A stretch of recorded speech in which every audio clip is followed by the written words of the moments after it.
Guys, চলে এসেছি আজকে একটা নতুন ভিডিও নিয়ে। অনেক দিন তো কলকাতায় যাওয়া হয় না। কলকাতায় যাওয়ার জন্য যেন মনটা কেমন একটা আকুল পাকুল করছিল। তাই আমি আমার বান্ধবীকে বললাম এইবারে একদম সোজা কলকাতায় যাব। তাই বেশি দেরি না করে আমরা কিন্তু কলকাতা যাওয়ার জন্য একটা প্ল্যানিং করে নিচ্ছিলাম। যদিও ওর সাথে আমার বিগত 6 মাস পরে দেখা হচ্ছে, তার জন্য খুব এক্সাইটেডও ছিলাম। তো ভাবলাম কোথায় যাওয়া যায়। আমাদের শেষ ফিনিশিংয়ে ঠিক হয়েছিল আমরা অ্যাক্সিস মলই যাব। অ্যাক্সিস মল যাওয়ার আমার অনেক দিনেরই ইচ্ছা ছিল, কিন্তু হয়ে উঠছিল না।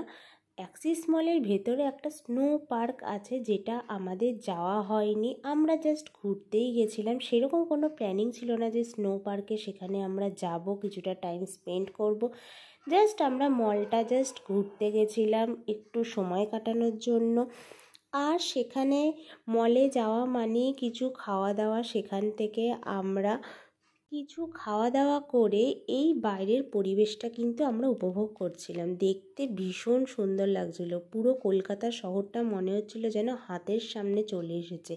আর অ্যাক্সিস মলের বাইরে বেরিয়ে দেখি এই সুন্দর একটা অ্যাম্বিয়েন্সটা। আর দেখছি এখানে রেড কার্পেটও পাতা। মনে হলো একটু রেড কার্পেটে হেঁটেই নেওয়া যাক।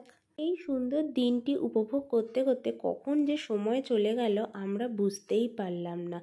এরপরে আরও কিছু নতুন নতুন ভিডিও নিয়ে তোমাদের সাথে দেখা করছি।